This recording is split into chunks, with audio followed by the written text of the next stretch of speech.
You know, they made it legal now that you could smoke recreational marijuana in the state of New York. Wow. We never thought that would happen. I'm being sarcastic. I knew that was going to happen at some point.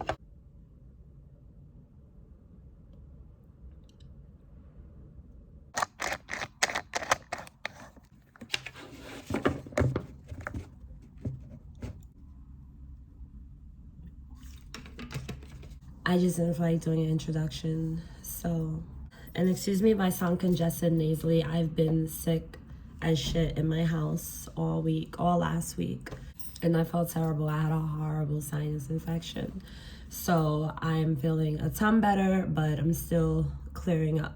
I took a month off from social media in a sense, and from YouTube, so that I could grieve the loss of my mom, who passed away on March 11 of this year, 2022. And I really needed the break away. And to be honest, I didn't really care. I didn't really care. I couldn't even say, guys, I'm gonna take a break. I mean, I was off and on already. I was very inconsistent. I've been very inconsistent.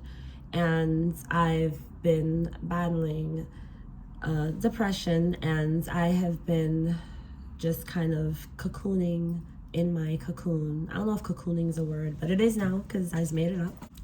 I've definitely had much better days. I've had much better moments. I've had much better memories. I've had much better experiences, but I'm definitely learning a lot from this. Today is actually the 1-year anniversary of my sweet princess, my angel Charlie. Charlotte passed away April 27th of 2021. My grandmother passed away March 7th of 2021. And then now here, my mom passed away March 11th of 2022.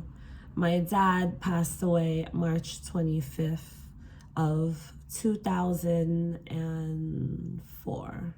So yeah, March seems to not be the best. And my other dog, Juicy, he is actually sick right now. He has pancreatitis, so he's in the dog hospital. He has to stay there. He's been there for 2 nights. So yeah. Actually, I had him in another hospital, and we didn't feel comfortable at all with the hospital. And so I did like a whole bunch of research, and we ended up instead going into Brooklyn, and which is right across the bridge for us. And so we put Juicy in this hospital right across the bridge in Brooklyn.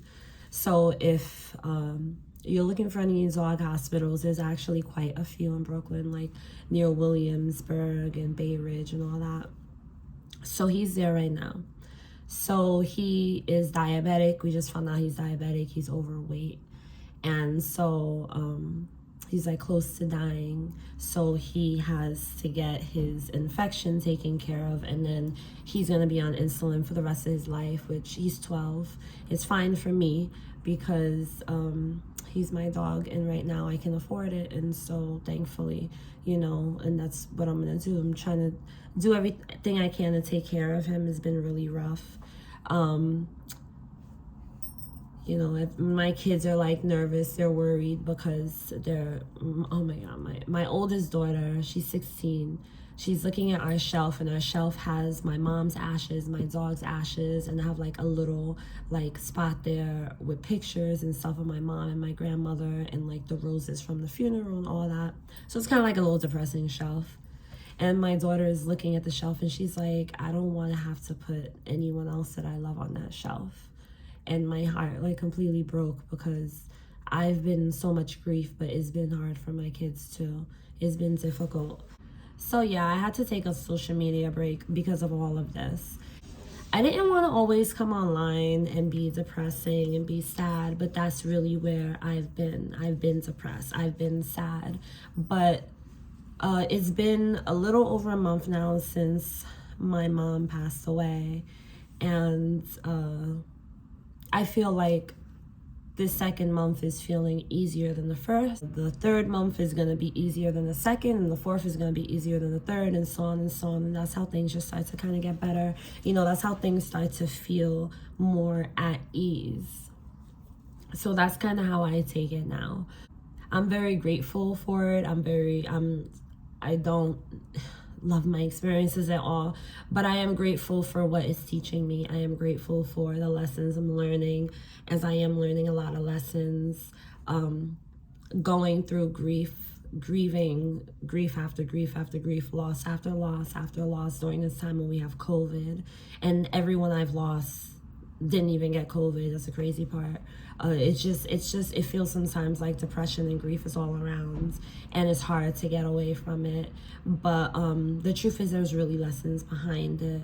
And I may not be the best person to give a whole lot of advice on certain things right now, just because of what I'm going through. But at the same time, I feel like there are certain things that maybe I can qualify to give advice for if you are going through grief, or if you're going through some depression, you're feeling like you've hit rock bottom and you're just like, what the hell's the point? I may as well just clock out right now from life. I can say that you should definitely take your time and heal, and let it be just a day at a time.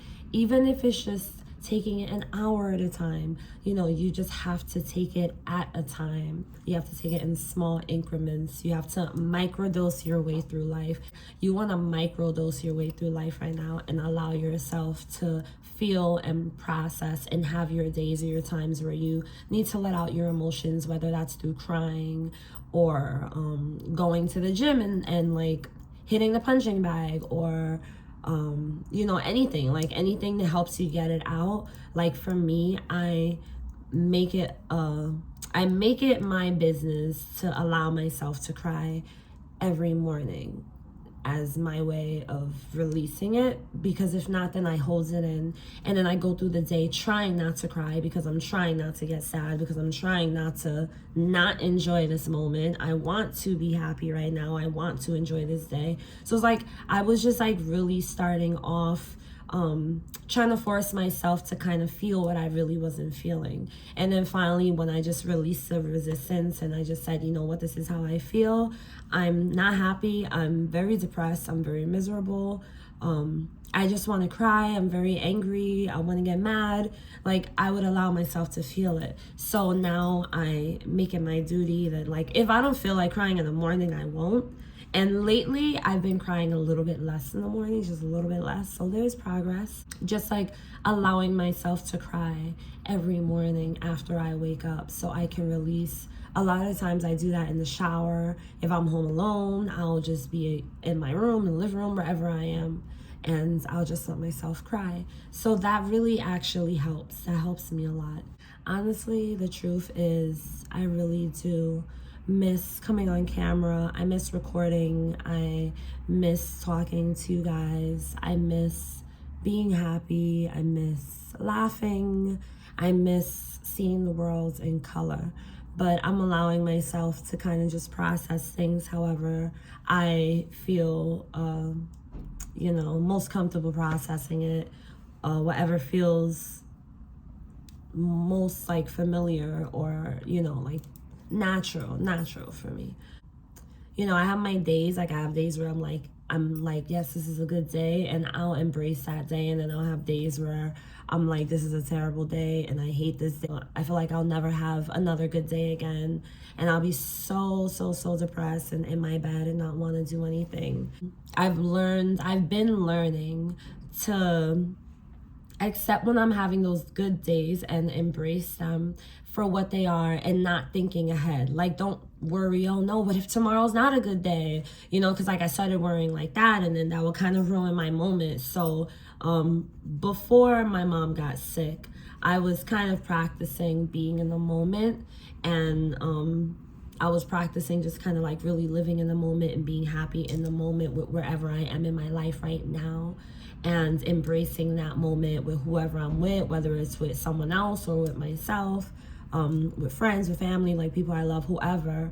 And so after, my mom passed away, I had to kind of like start learning again how to do that, because it's really important that we do live in the moment, because these moments come and then they go, and we don't get them back when they go, and we don't know when we go. So I just really feel like it's really important that we embrace those moments. And so I try to do that now without feeling guilty for it. I try to embrace the good days. Like, today's a good day today, even though today is the anniversary of Charlotte. I made a little video clip I put on my Instagram, which, by the way, if you're not following me, TinaMarie_J, that's my Instagram. I have it linked down below in the description. But I cried like while I was making it, right when I was done, and I seen the end part where I was holding her and I was just crying, because that was when we was about to put her down.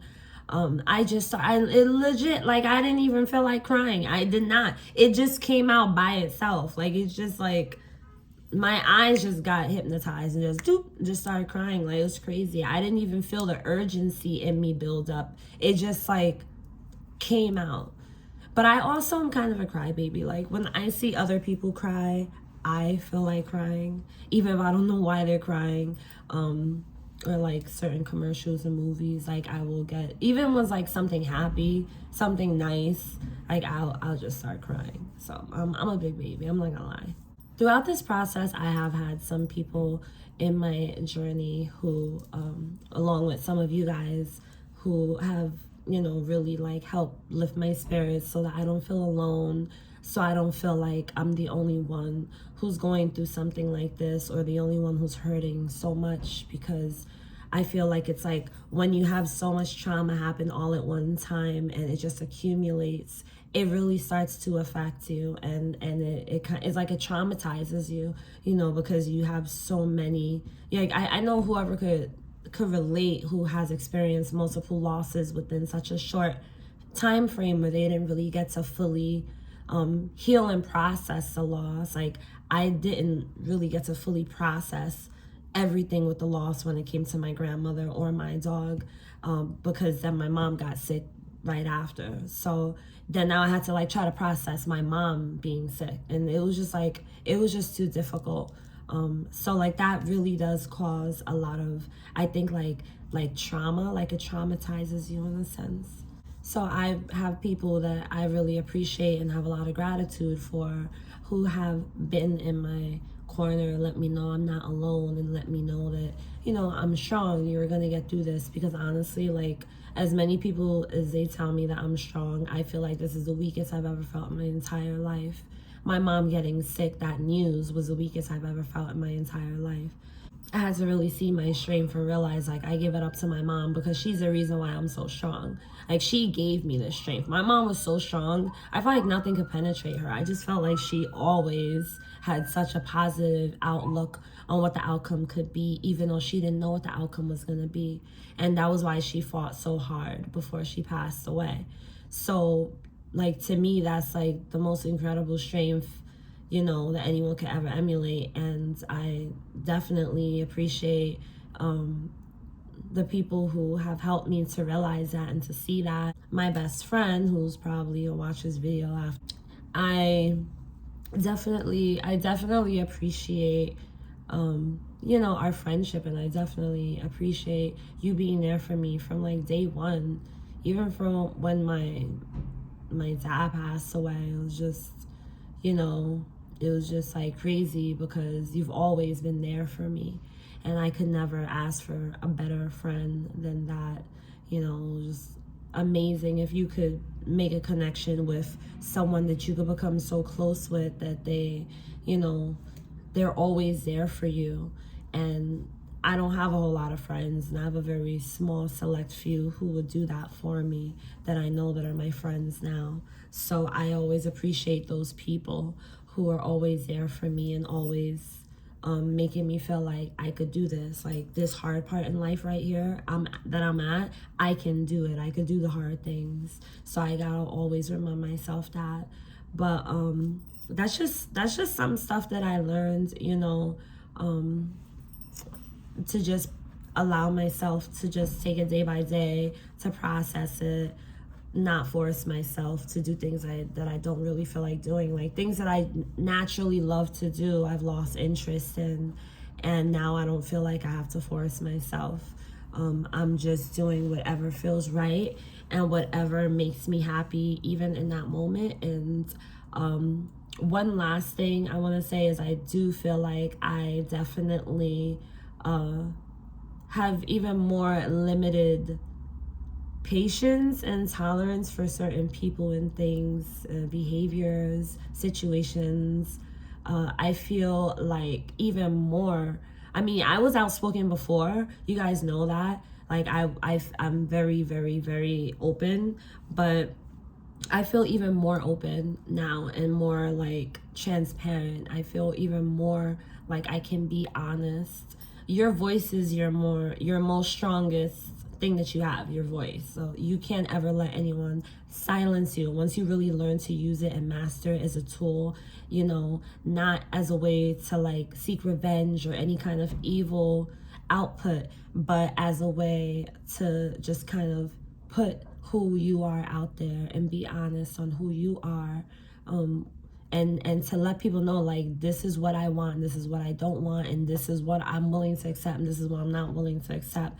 Like, once you really learn how to use your most powerful tool that you have, which is your voice, you will like Speedy Gonzalez through, like, you will feel comfortable to be open and honest about everything, and you won't look for the validation of other people. You won't fear the consequence of that. So I think I'm gonna do a video on that, because now I feel like I want to do a video on that topic, because I think that's a pretty good topic, because that's kind of something I even recently kind of really realized and learned for myself. But that's it, that's all. Thank you guys for watching this video. For anything you need to know, including how to get in contact with me, that's down below in the description box. I hope you guys are doing well. I hope you enjoy the rest of your day and stay safe.